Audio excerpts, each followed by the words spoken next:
खंदा कॉलनी प्रभाग 15मधनं महाविकास आघाडी निवडणूक लढवत आहे आणि या निवडणुकीत लढताना जे उमेदवार आहेत चारही ते आपल्या नेतृत्वाखाली बऱ्यापैकी निवडणूक लढवत आहेत.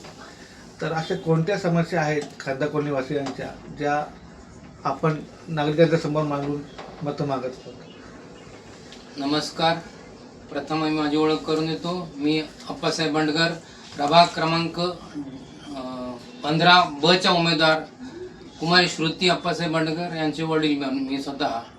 प्रथमतः मी इथं सांगू इच्छितो की खंदा कॉलनीमध्ये बऱ्याच समस्या आहेत. त्याच्यापैकी मेन समस्या आहे ती रस्त्याची, ट्रॅफिकची. इथे ट्रॅफिक एवढ्या संध्याकाळी उभं असतं की खंदा कॉलनीतून बाहेर पडण्यासाठी ट्रॅफिक जाम झालेलं असतं.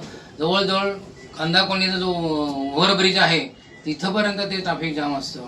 तर ही समस्या मूलभूत समस्या आहे. ती प्रथमतः मी सोडवण्याचा प्रयत्न करेन. त्याच्याशिवाय खंदा कॉलनीमध्ये एवढी 30 वर्ष होऊन गेली खंदा कॉलनी डेव्हलप होऊन, पण आत्तापर्यंत खंदा कॉलनीमध्ये चांगल्या प्रकारचं भाजी मार्केट नाही. जे हॉकर झोन आहे ते सत्ताधारी पक्षाच्या नगरसेवकांनी ते काबीज करून बसलेले आहेत. त्याच्यामुळे ती मोठी समस्या खंदा कॉलनी उद्भवत आहे. तर त्यासाठी भाजी मार्केट व मच्छी मार्केट चांगल्या प्रकारे करून देण्याचा आम्ही प्रयत्न करू. त्याच्याशिवाय मेजर प्रश्न आहे तो पाण्याचा निचरा. इथे खंदा कॉलनीमध्ये पावसाळ्यात भरपूर मोठ्या प्रमाणात पाण्याचं साचलेलं असतं. त्याचा निचऱ्याची व्यवस्था प्रॉपर नाही आहे आणि इथले जो सत्ताधारी पक्षाचे नगरसेवक होते आत्तापर्यंत त्यांनी त्याच्याकडे थोडंफारही लक्ष दिले नाहीत. आत्तापर्यंत ज्या समस्या होते, पक्ष त्यांचाच आहे, नगरसेवकही त्यांचे आहेत आणि समस्या त्याच आहेत, पण या समस्या सोडवण्याचा त्यांनी कधीही प्रयत्न केला नाही. महत्त्वाचं म्हणजे इथला स्थानिक आमदार सत्ताधारी पक्षाचा असताना सुद्धा त्यांनी स्वतःचं कॉलेज इथं असताना सुद्धा त्या कॉलेजकडे जाणारी रस्ते व्यवस्था एवढी बिकट आहे की पावसाळ्यामध्ये त्या रस्त्यावरचं चिखल पाणी शाळेत त्यांच्याच कॉलेजमध्ये येणाऱ्या मुलांच्यावरती उडत असतं. याच्याकडेही त्यांचं बऱ्याच वेळा आम्ही लक्ष घातलं तरी सुद्धा त्यांनी दुर्लक्ष केलेलं आहे. या अशा बऱ्याच समस्या आहे. अजून त्याच्या समस्या म्हटलं तर इथं लहान मुलांच्यासाठी खेळण्यासाठी गार्डन अजिबात नाही आहे. लहान मुलांच्यासाठी महत्त्वाचं इथं गार्डनची व्यवस्था असावी. इथले जे शाळा आहेत त्यांची जी गार्डन आहेत किंवा ती खेळाची मैदान त्यांनी सर्व काबीज करून ठेवले. त्याच्याविषयी इथल्या सत्ताधारी पक्षाच्या नगरसेवकांनी कधीही त्या शाळांना विचारलेलं नाही की बाबा ही मैदानं तुम्ही का बंद करून ठेवली आहेत. अशा बऱ्याच समस्या आहेत. अजून महत्त्वाची समस्या म्हणजे इथं पब्लिकसाठी कम्युनिटी हॉल नाही आहे.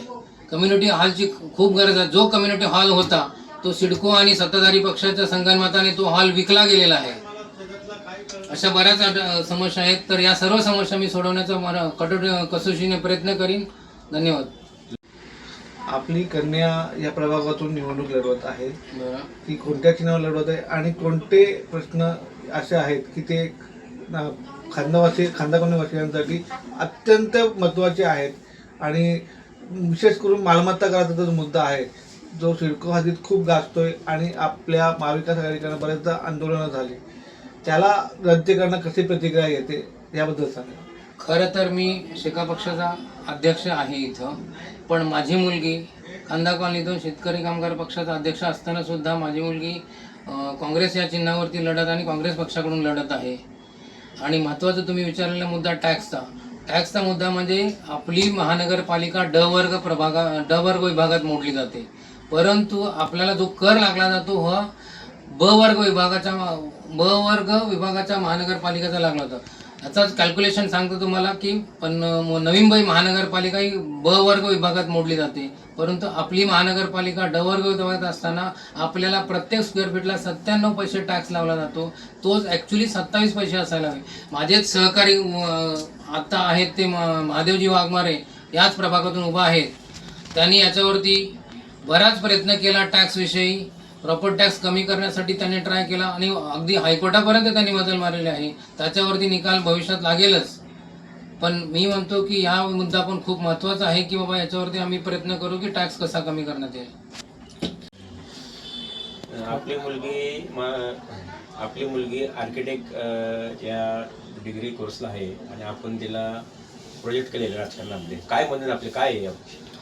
खरं तर सत्ताधारी पक्षाचे जे नगरसेवक होते किंवा जे आत्ता माझ्या मुलीच्या विरोधक आहेत, पण त्याच्यासमोर मी तरुण आणि तडफदार उमेदवारांना हे करण्याचा विचार करूनच मी माझ्या मुलीला उमेदवारी दिलेली घ्यायला सांगितलेली आहे. आणि ती माझी मुलगी ही BA आर्किटेक्चर या शिक्षण घेतलेलं आहे. आणि समोरचा उमेदवाराचं शिक्षण मला वाटत नाही की एवढ्या वर्षात तुम्हाला कळलंच असेल की त्यांचं शिक्षण काय आहे. जर त्यांनी रस्त्याचे फुटपाथ आपले असतील आणि माझी मुलगी रस्त्याचे फुटपाथ चांगला करायचा प्रयत्न करणार असेल तर त्याच्यासाठीच आम्ही ही उमेदवारी दिलेली आहे. टॅक्स विषयीचा मुद्दा म्हटला तर सत्ताधारी पक्षानं टॅक्स वाढवण्याविषयीच कल केला. पण आत्ताचे मतदार जे आहेत त्यांचा रोष हा मतपेटीतूनच ते व्यक्त करतील आणि आम्हाला त्या मदत करतील आणि अशा प्रकारे आमचा मतटक्का वाढवण्यास मदत करतील.